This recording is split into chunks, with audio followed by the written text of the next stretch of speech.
Bismillahirrahmanirrahim. Assalamualaikum warahmatullahi wabarakatuh.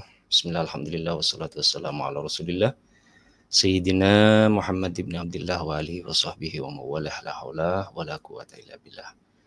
Amma ba'du, anak-anakku semua, di video kali ini Abah akan kembali sharing ya perjalanan hidup Abah. Mudah-mudahan menjadi inspirasi untuk perjalanan hidup kalian saat ini dan kedepannya ya. Entah mengapa Abah itu dari sejak Abah ingat ya, mungkin kelas 4 atau kelas 5 begitu ya. Kelas 5 sekolah dasar atau kelas 4, pokoknya seingat-ingat Abah, setiap Abah itu menghadapi persoalan atau punya impian, itu selalu larinya di atas sejadah. Selalu Abah itu kangen dengan sejadah Abah. Kangen langsung curhat kepada Allah. Kangen meluapkan kepada Allah Subhanahu wa Ta'ala. Bahkan Abah masih ingat menghadapi persoalan kecil saja, misalkan suatu saat ibu, orang tua Abah memarahi Abah, atau kakek atau siapa memarahi Abah. Abah kena marah lah ceritanya. Entah persoalan kecil apa, konyol apa yang Abah kerjakan lalu kena marah, itu yang namanya anak kecil itu kan sedih Rek. Mau dia salah, mau benar, kalau udah dimarahi yang namanya anak kecil kan sedih. Itu Abah pasti langsung saat itu rindu dengan sejadah gitu. Rindu dengan tempat sujud Abah. Ya saat itu juga Abah ambil wudhu. Ya langsung curhat di atas sejadah itu. Ya Allah, ini saya sedih banget hari ini, dimarahi entah salah apa ini. Tenangkan diriku ya Allah. Dan seterusnya. Sampai hal-hal yang sepele itu pasti Abah selalu merindukan sejadah atau merindukan tempat sujud Abah untuk curhat-curhatan dengan Allah Subhanahu wa Ta'ala. Karena ya Abah merasa enak saja, Rek. Abah merasa nyaman saja kalau curhat dengan Allah itu, merasa nyaman saja. Karena Abah merasakan curhat dengan Allah itu enak saja, puas kita. Enggak dapat marah, enggak dapat bully, enggak dapat teguran. Yo kita, yang namanya kita curhat ke Allah, kita ini kan tidak mampu. Kita ini tidak mampu mendengar kalamullah. Kita ini tidak kuasa mendengar jawaban-jawaban Allah, firman Allah, suara Allah itu kan kita tidak mampu. Jadi ya Abah merasa begitu. Karena Abah merasakan ketika Abah menghadapi persoalan atau Abah punya cita-cita, mau minta solusi ke manusia, curhat ke manusia, bahkan kepada bapak, kepada orang tua Abah, kepada ibu, kepada kakek, nenek. Dulu Abah itu merasa nggak nyaman saja. Pasti kalau curhat ini, kalau nggak dimarah, ngasih solusi, tapi tetap akan ada tekanan-tekanan batin. Gitu. Ada tekanan-tekanan batin. Sedangkan kalau curhat ke Allah itu kan kita lepas saja begitu. Lepas saja, memang tidak terdengar jawabannya Allah, memang tidak terdengar teguran langsung dari Allah kalau kita salah, memang kita tidak langsung mendengar marahan-marahan Allah, tapi batin kita enggak tertekan. Batin kita enggak tertekan. Bayangkan saja ketika kita sedang ingin mendapatkan pembelaan, kita ini sedang minta tolong ingin dapat pembelaan dari seseorang, ketika datang kepada seseorang itu, dan orang itu bukan malah membela kita, malah menyalah-nyalahkan kita, malah bahkan menekan kita, kan kecewa kita. Satu kecewa, yang kedua makin luka, yang seterusnya ya makin nggak karu-karuan batin kita. Nah itu pengertian yang Abah dapatkan kenapa Abah itu nyaman saja kalau curhat ke Allah, itu nyaman saja begitu. Ketika kita saat ingin dapat pembelaan dari siapapun, Jadi kalau langsung ke Allah itu, ya kita yang tidak disalahkan, kita yang tidak dimarahi, karena kita kan nggak kuasa mendengar firman-Nya. Akhirnya puas saja, plong saja. Dan perlu dijadikan catatan anak-anakku, bahwasanya ketika kita curhat, minta pembelaan kepada Allah, memang kita tidak dapatkan jawaban-jawaban. Memang jawaban Allah itu tidak kuasa kita dengar oleh telinga. Memang jawaban-jawaban Allah itu tidak kuasa kita lihat oleh mata kita, tapi terwujud nyata. Beda ketika kita curhat kepada manusia, terkadang kita curhat kepada manusia hari ini, dia mengokekan kita, dia siap membela kita, dia siap menolong kita, bisa jadi besok, lusa, dan seterusnya berubah-berubah. Bisa berubah, bisa tidak terjadi itu. Tapi kalau kepada Allah, innallaha la yukhliful mi'ad. Allah itu tidak pernah mengingkari janjinya. Siapa yang datang kepadaku, kata Allah, datang sejengkal, aku datang selangkah. Kamu datang berjalan, aku datang berlari, kan begitu. Nyata. Itu yang Abah pegang. Memang ketika kita curhat ke Allah, hari itu kita tidak mendengar jawaban Gusti Allah apa, karena kita tidak mampu mendengar kalam. Tapi solusinya, jalan keluarnya terwujud nyata, tidak pernah ingkar janji Allah. Itu saja yang membuat Abah itu nyaman banget, nyaman banget ketika setiap menghadapi persoalan, baik itu kecil ataupun apa persoalannya. Apalagi punya impian, punya keinginan yang ingin diwujudkan, itu Abah lebih memilih di atas sejadah berduaan dengan Gusti Allah. Ya nyaman saja gitu. Ya nyaman banget kita. Plong gitu. Plong, vibrasi kita naik, energi kita naik.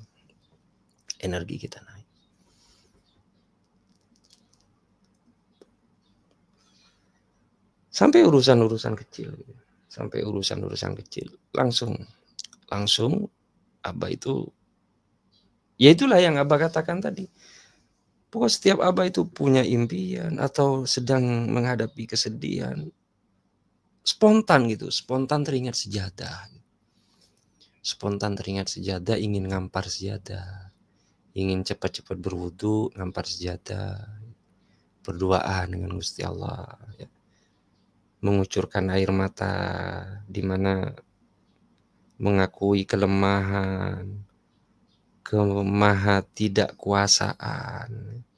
ketidakkuasaan kita. Ya pokoknya ya ingin mengadu kehambaan kita ke Allah Subhanahu wa taala. Itu yang selalu Abah rindukan.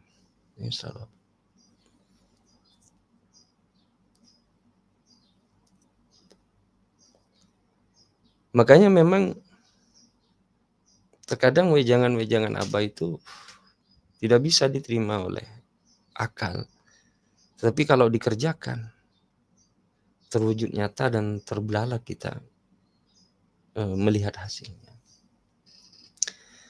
Karena memang ya Abah sendiri juga nggak ngerti kenapa Abah itu diberikan kebiasaan seperti ini oleh Allah Subhanahu wa taala, nggak ngerti. Ya pokoknya dari kecil sampai saat ini, setiap apapun yang Abah hadapi, persoalan kah atau punya impian, itu langsung ada rasa rindu yang menggebu-gebu, ada rasa kangen yang menggebu-gebu, ingin ngampar sejadah, ingin cepat-cepat wudhu,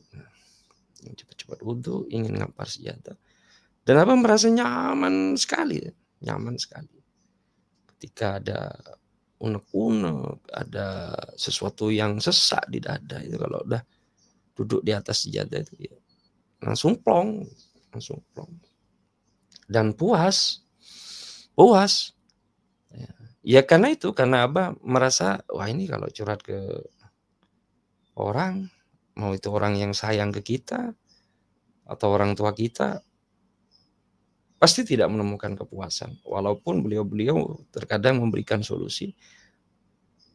Ada kalanya terkadang kita yang disalahkan, kita yang dimarah-marah, itu yang enggak Abah nggak Abah pengen gitu ya, nggak Abah pengen.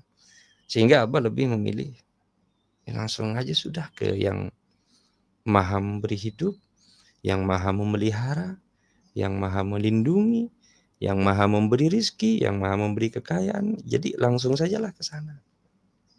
Langsung saja. Dan Masya Allahnya ketika Abah itu memilih jalan yang seperti ini, itu benar-benar memang tidak terdengar. Jawaban Allah itu tidak terdengar saat itu, tidak nampak oleh mata saat itu karena ketidakkuasaan kita. Tapi seiring berjalannya waktu, benar-benar dituntun. Benar-benar dituntun. Benar-benar dilindungi, benar-benar dipelihara oleh Allah Subhanahu wa taala karena kita benar-benar sudah mengandalkan Allah. Benar-benar dituntun jalannya, melangkah ke sini. Jadi kalau di depan ada bahaya, suruh belok ke sini, suruh berhenti dulu, dan bagaimana kalau kita ingin menghadapi, ketika kita mengerjakan ini akan menghadapi permasalahan besar, itu ada saja sesuatu yang ditunjukkan oleh Allah dan lain sebagainya. Dan petunjuk-petunjuk itu nyata sekali, nyata sekali.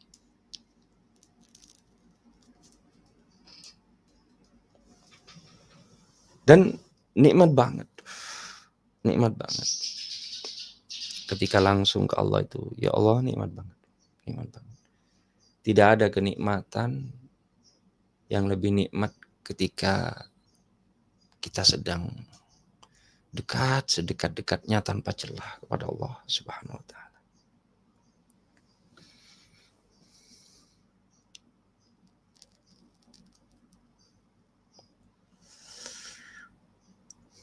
Alhamdulillah. Kemudian ada suatu kisah perjalanan hidup Abah ya. Kisah perjalanan hidup Abah di mana suatu ketika Abah itu pulang dari pondok pesantren dan Abah tidak tinggal dengan orang tua. Abah meninggali tempat warisan Mbah Yud, di mana rumah zaman dulu itu Abah tempati pulang. Seiring berjalannya waktu sudah pulang ke masyarakat, tidak punya kendaraan, mau kemana-mana susah, ya. Itu terlintas ingin punya motor. Ya seperti biasa ketika Abah punya keinginan, ya langsung Abah itu rindu sejadah Abah.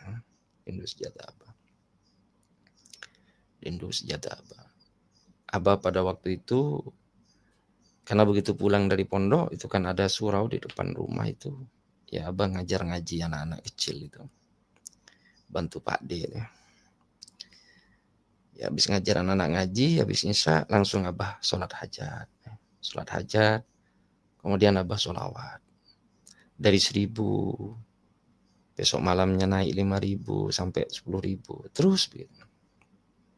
Nah di hari keempat itu kok Allah itu seakan-akan yang Abah rasakan langsung menitipkan suatu keinginan besar di pikiran Abah itu, ingin beternak sapi.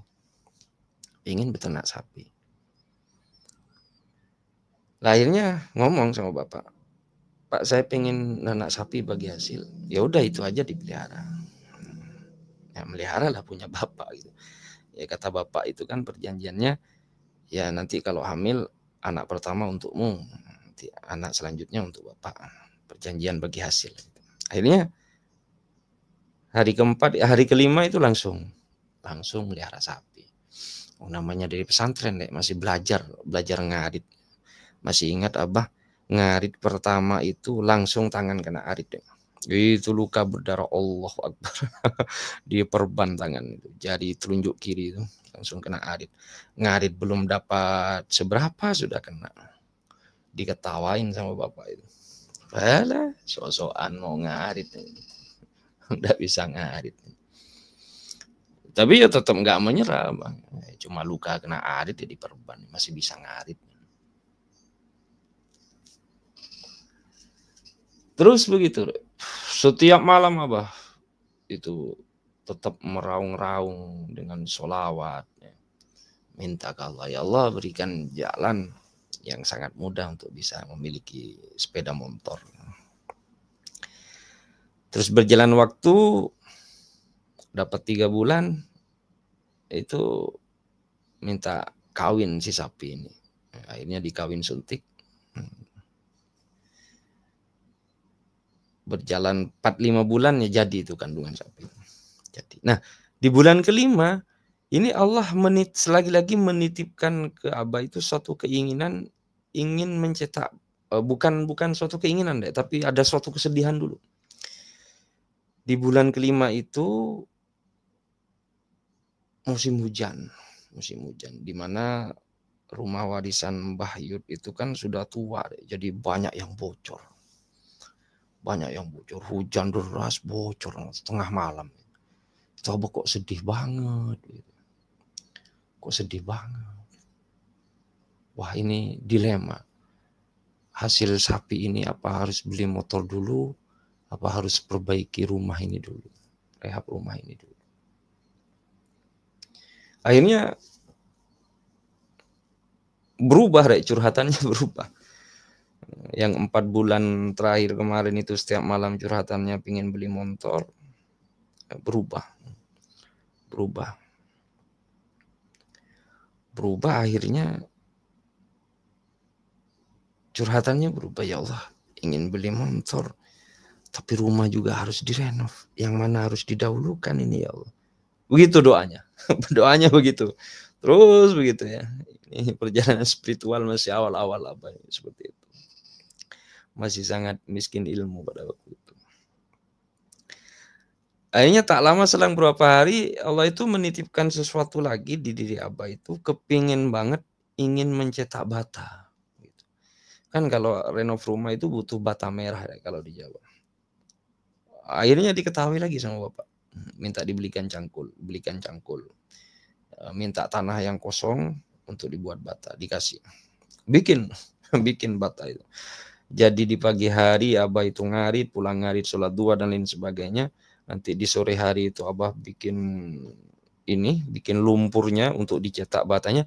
Malam hari Abah habis sholat hajat itu nyetak bata. Terus begitu, dapat 1 bulan nyetak bata itu, ya udah banyak sudah batanya 1 bulan itu. Akhirnya dibakar. Bakar pun enggak pakai biaya cari celetong yang kering itu Abah jemur, celetong sapi itu dijemur, nah itu dijadikan bahan bakarnya untuk membakar bata ini sampai merah. Terus berjalannya waktu, ya kalau cuma bata doang kan nggak jadi ini. Rumah ini kan perlu semen, perlu pasir gitu. Akhirnya ya udah Abah bingung lagi itu. Curhat lagi ke Allah. Ini bata sudah ada. Pada waktu itu dapat 5.000 apa gitu Abah itu. Nyetak batanya dapat 5.000 biji. 1 biji itu pada waktu itu normalnya Rp250. Kalau beli itu bata merah itu Rp250. Rp250. Dapat 5.000. Ini cukup lah 5.000 batanya untuk rehab rumah yang Abah tinggali. Bingung lagi, pasir semennya dari mana? Ayo curhat lagi, kalau gimana ini ya Allah? Ya seakan-akan Abah curhat ke Bapak gitu ya, ke Allah itu. Gimana?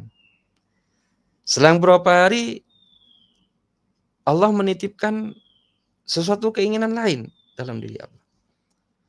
Wah, nyetak saja dulu banyak-banyak. Nanti hasil cetakannya ini kita jual saja begitu.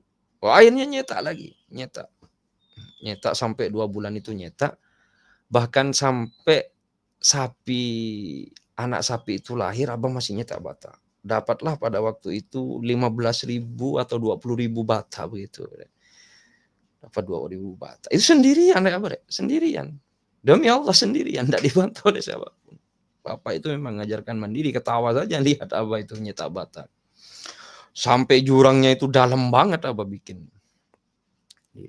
Kalau tidak keliru pokok 15.000 atau 20.000. Berarti dengan yang mau dipakai sendiri ini 5.000. Ya udah, 25.000, bingung ini mau dijual kemana. Ini kalau dijual sudah cukup lah untuk beli semen, beli pasir, terus ganti genteng baru gitu. Karena kayunya kan kayu kuno, nggak perlu diganti-ganti.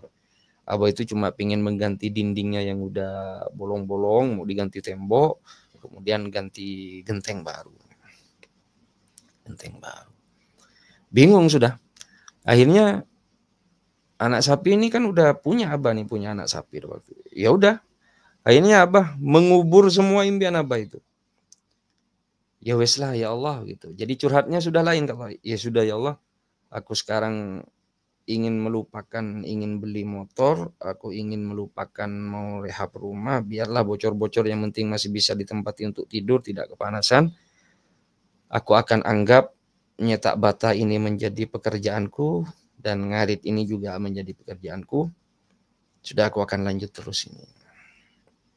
Kayaknya ya udah Abah nikmati. Berjalan hampir 1 tahun. Ya 1 tahun sudah, 1 tahun. Nah, menginjak bulan ke-15 lah gitu ya, belum setahun setengah, menginjak bulan ke-15, ya makin banyak bata Abah. Loh, akhirnya ada teman main ke rumah. Teman sekolah, teman mondok main ke rumah. Sehat bro, sehat kata Abang. Terus apa kegiatan? Wah, sekarang aku jadi petani, tukang ngarit, nyetak bata. Wih, punya bata? Iya, mana? Loh, kawan ini terbelalak nengok bata Abah udah banyak. Wah, udah berapa bulan kamu nyetak bata sampai sebanyak ini, kata teman. Iya, mungkin hitungannya hampir setahun lah, kata Abah.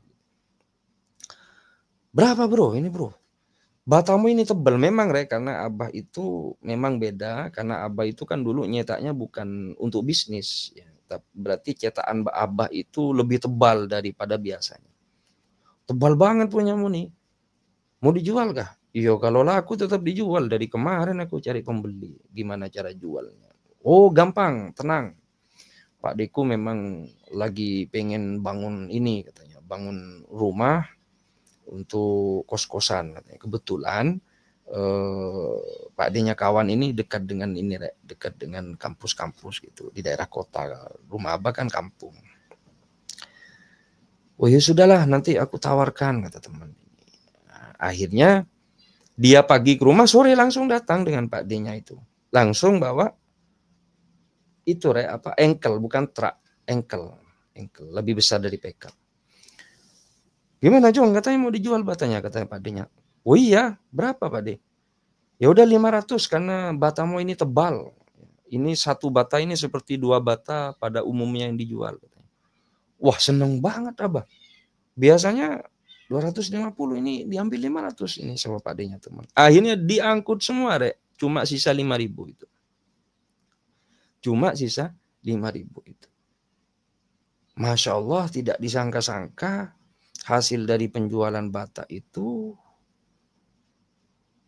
Abah bisa bangun rumah ini, rumah yang Abah tempat itu sampai selesai, sampai gentengnya, dan Abah terus produksi dan malah ngajak karyawan Abah bata itu. Pokoknya Abah memproduksi bata itu sampai Abah itu ngajak teman-teman di kampung Abah itu ya, anak-anak muda yang teman Abah sekolah dulu itu ikut, ada sekitaran 5 orang. Itu produksi sampai 2 tahunan lah. 2 tahunan produksi. Untuk nyuplai kebutuhannya Pak D-nya teman ini.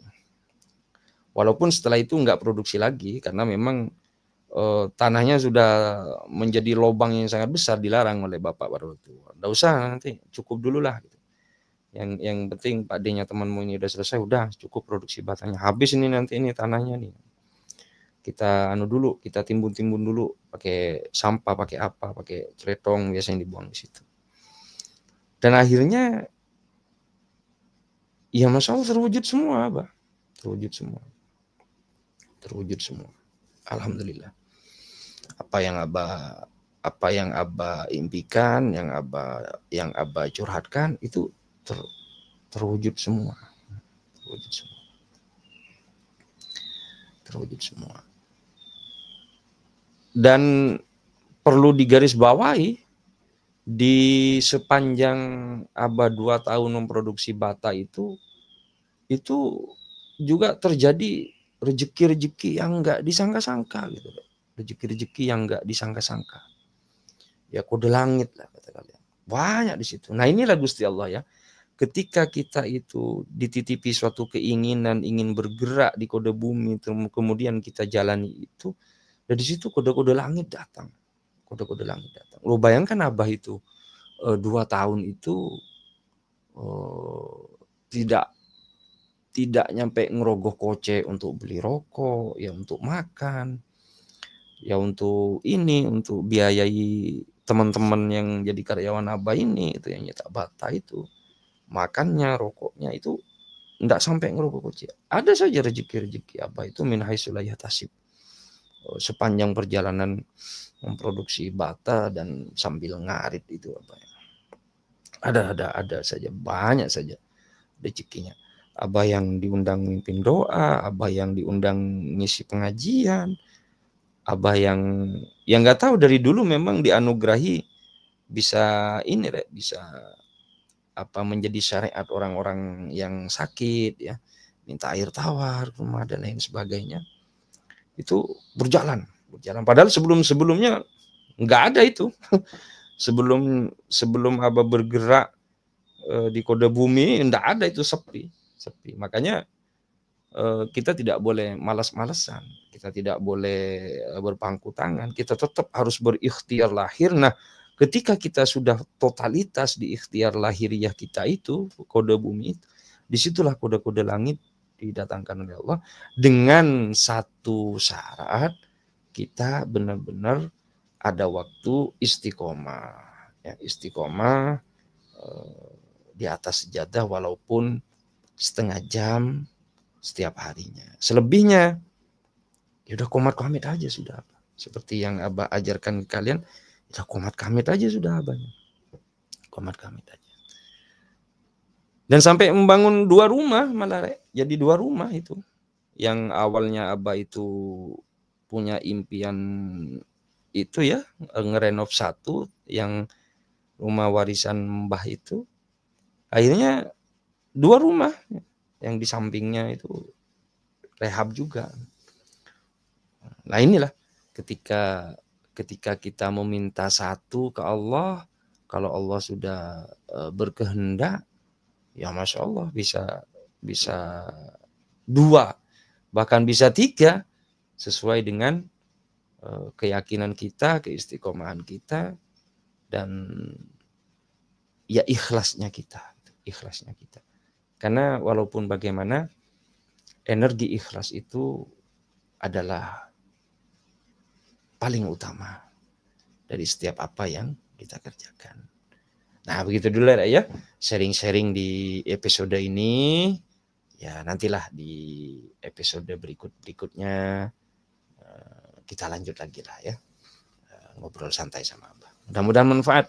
Assalamualaikum warahmatullahi wabarakatuh. Salam istiqomah tanpa batas.